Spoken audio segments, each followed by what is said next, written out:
My channel and this is Lakshita Pancholi. तो आज जो हम जॉब अपॉर्चुनिटी के बारे में बात करने वाले हैं वो है UP higher education service commission की जॉब अपॉर्चुनिटी, जो कि असिस्टेंट प्रोफेसर रिक्रूटमेंट के लिए आई है। और इसमें जो लास्ट डेट है वो 29 अगस्त है, बढ़ाकर इन्होंने 29 अगस्त कर दी है। पहले 10 अगस्त थी, तो आप कंफ्यूज मत होइएगा, अभी भी टाइम है इस जॉब अपॉर्चुनिटी को अप्लाई करने का। ओके, तो फटाफट से रिव्यू कर लेते हैं कि इस जॉब अपॉर्चुनिटी में क्या क्या है और हम को क्या क्या अवेल हो सकता है। ओके, तो सबसे पहले हम देख लेते हैं कि इसकी जो जॉब अपॉर्चुनिटी है वो ऑनलाइन एप्लीकेशन भरनी है, जो कि मैंने आपको अभी पोर्टल में बताया है। और इसका जो लिंक है ऑनलाइन एप्लीकेशन का वो भी मैं आपको बता देती हूँ। इस जस्ट कि ये जो ऑनलाइन एप्लीकेशन है वो आपको UPHESC51.com पे भरनी है। यहाँ पर मैं आपको बता दूंगी, डिस्क्रिप्शन में इसका लिंक भी दे दूंगी मैं आपको, ताकि आप एप्लीकेशन आराम से भर सकें। ओके, तो इसमें क्या है कि ये जो जॉब अपॉर्चुनिटी है इसके अंदर यूपी के जो लोग हैं उनके अलावा भी इंडिया के दूसरे पार्ट्स के लोग के लिए भी इसमें रिजर्व्ड सीटें हैं। अब उस रिजर्व्ड सीटें में ही इंडिया के दूसरे पार्ट्स के लोग अप्लाई कर सकते हैं। ओके, और टोटल पोस्ट इसमें है 917। तो अगर आप ये सोच रहे हैं कि लाइक मैं अगर इस चीज में हूं कि यूपी से मेरा लिंक अप है, या फिर यूपी से किसी अगर आप यूपी बॉर्न नहीं है, या फिर इंडिया के किसी और पार्ट से बॉर्न है मगर आपका लिंकअप है यूपी से, तो नहीं, आप वो जो रिजर्व सीटें हैं अदर पार्ट्स के लिए, अदर इंडियंस के लिए, उन्हीं सीटों पे आप फाइट कर सकते हैं, नॉट द यूपी वन।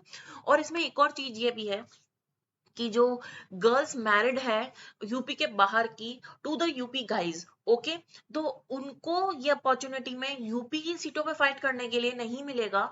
उनको उनका जो फादर का जो पक्ष होगा उसी पे ही वो अपना डिटेल्स लगा के उनको फाइट करना होगा।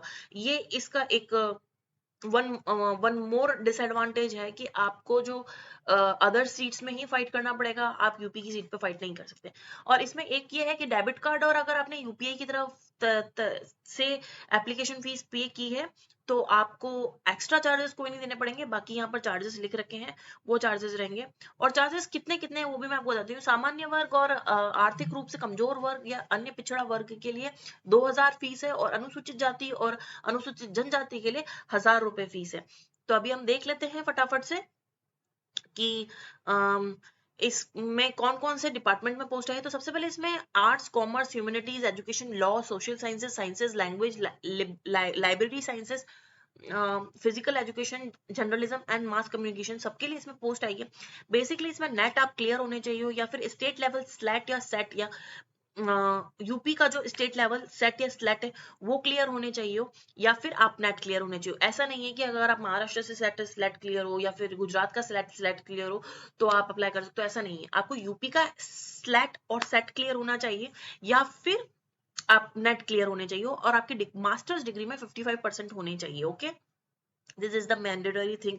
और अगर आप पीएचडी में रजिस्टर्ड हो बिफोर 2019 तो आपको भी कंसिडर करा जाएगा। आप नेट, सेट और स्लेट से आपको एक्सटेम्प्ट किया जाएगा, और आप आराम से अपने रजिस्ट्रेशन के बेसिस पे इस पोस्ट पे अप्लाई कर सकते हैं। ओके, तो ये एक एडवांटेज है इसमें, जो कि आप देख सकते हैं।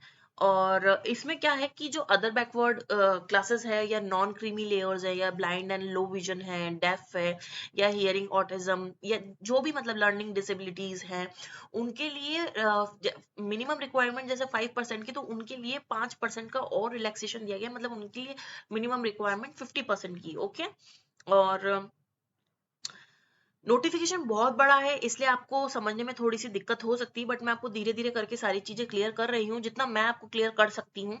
ओके, हाँ, तो इसके अंदर ये हमने देख लिया। अब इसके अंदर कौन कौन से सब्जेक्ट्स के लिए पोस्ट एलिजिबल है। पहले तो Hindi, Urdu, English, Sanskrit, arts and drawing, music, musical instrument, vocal, tabla and history, Asian culture, geography, psychology, education, philosophy, anthropology, social sociology, economics, political sciences, physical sciences, military, defense, home sciences, and B.Ed, law, commerce, chemistry, botany, zoology, and mathematics, physics, statistics, agriculture economics, horticulture, animal husbandry and dairying and इन सब के लिए post eligible है। और यहाँ पर आप देख सकते हैं कि इनकी एलिजिबिलिटी भी रखी कि एमएससी होना चाहिए या फिर पीजी होना चाहिए, ये सब आप देख लीजिए अपनी क्वालिफिकेशन के हिसाब से। एंड आप जब रजिस्ट्रेशन करेंगे तो सबसे पहले आपके ओटीपी जनरेट होगा, देन आपको पासवर्ड करके देन आप रजिस्ट्रेशन कर सकते हैं। वो मैंने आपको यहाँ पर वैसे भी पोर्टल में बता रखा है कि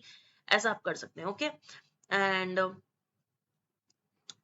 तो ये गाइस, ये जॉब की मैंने आपको मोटी मोटी डिटेल्स दे दी है। अगर आप अप्लाई करना चाहते हैं तो आपको मैंने लिंक भी दिया है और नोटिफिकेशन में डिटेल में डाल दूंगी।